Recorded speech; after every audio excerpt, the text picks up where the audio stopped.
Hello, I'm Denis. I'm a brother who has returned to Christ's presence. In this video, I offer no direction and certainly no promise. I simply open a door into truth as it unfolds in my daily life. What this opening will awaken in you does not depend on me. Christ guides each soul on its own path. What I witness daily is that if and when I allow Him space in my heart, He changes how I see, how I respond, and even sometimes how life moves around me. Today I want to share a moment, a story where He revealed Himself to me, and at the same time, He showed me how easy it is for any of us to miss Him. May He touch your heart with His grace. Let's take a breath. Let's walk right into this moment together. The man who said no. Today, before I speak, I bow. What I'm about to share comes from a real moment, a private conversation entrusted in me. I have changed the names and a few details, not to hide anything, but to protect what was given. The people are not what matters. His living presence in that moment is what matters. And if I speak at all, it's only because He asked me to testify where I saw Him, where I see Him, nothing more. The story. The man who said no. Last fall, I was walking with a friend. Let's call her Juliet. We were talking about Christ, how He is the center, the breadth, the everything. We were sharing how I love Him and how she loves Him, how she is dedicated to Him. Juliet shared it with so much joy, with a conviction I have rarely seen. It was beautiful. And she told me a story, a moment she lived. She told me about a man she had met months before. Let's call him Mark. They were growing closer. He cared for her. And her love for Christ didn't scare him away. It actually drew him in. So Juliet brought him to a large Christian gathering downtown. A big crowd, high emotions, like we see in the movies. There was a pastor up front, calling people to come forward. A moment of public conversion, law, repentance, expectations. Mark followed her to see the pastor, to convert. He thought he was ready, open, hopeful. Yeah, maybe even seeking her heart. So he went to the pastor in front of the crowd. And the first question came from the pastor. Do you believe in Jesus? Mark, solid, answered, yes, I believe in Him. Then came the difficult question. In front of everyone, the hardest question. Do you believe Jesus died and rose again? Mark paused.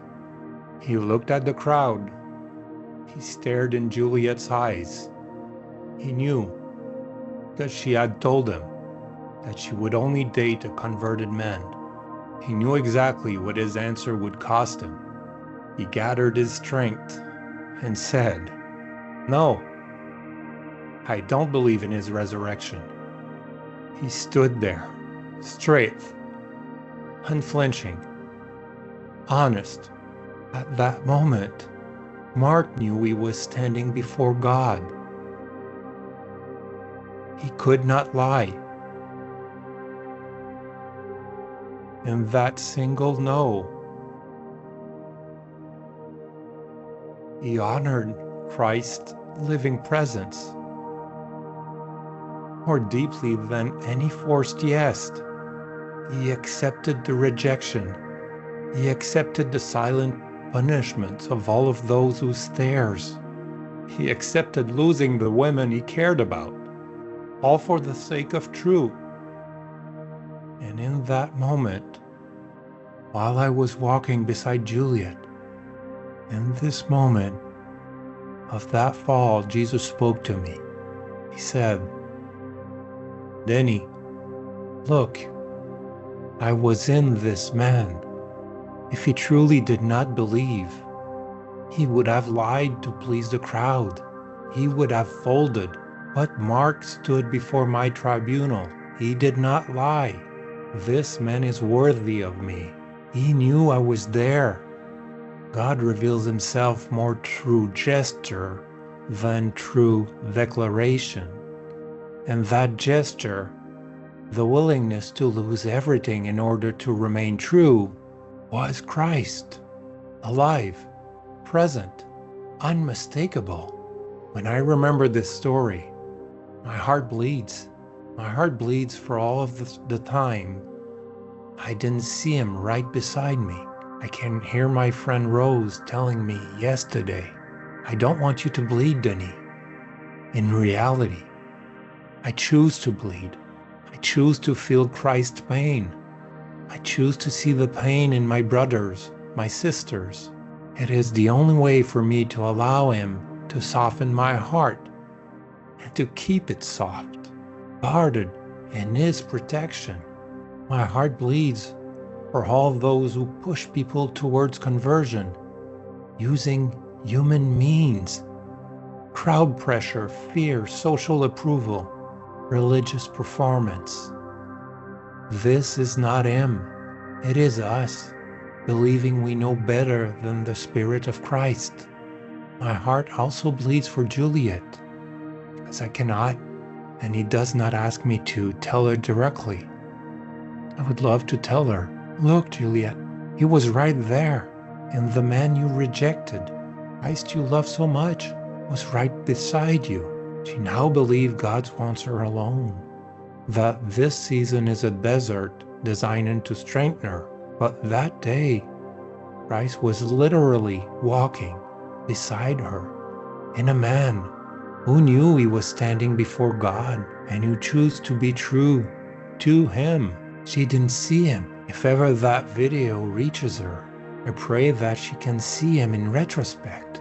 It also bleeds for all of who were present in that moment. The pastor, the crowd, the bystander. They were all there, gathered in his name. They were all looking for him in gesture, conversion, instead of knowing that he is alive everywhere amongst us. When we gather together to pray for him, he is there.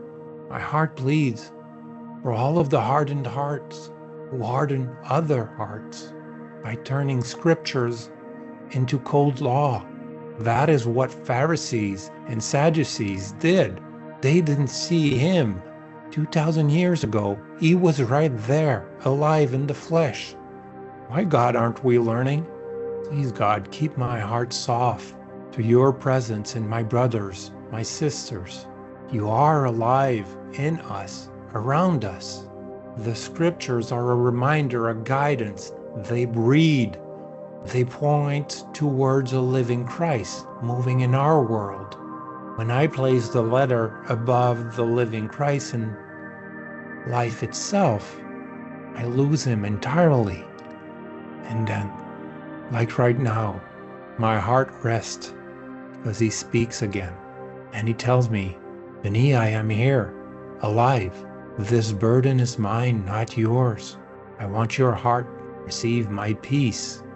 I leave you my peace, not as the world gives, mine." And then I see again. If this video reaches you, rest. He is already near. In your truth, whatever it is, let him in. He is already there. May you all be blessed.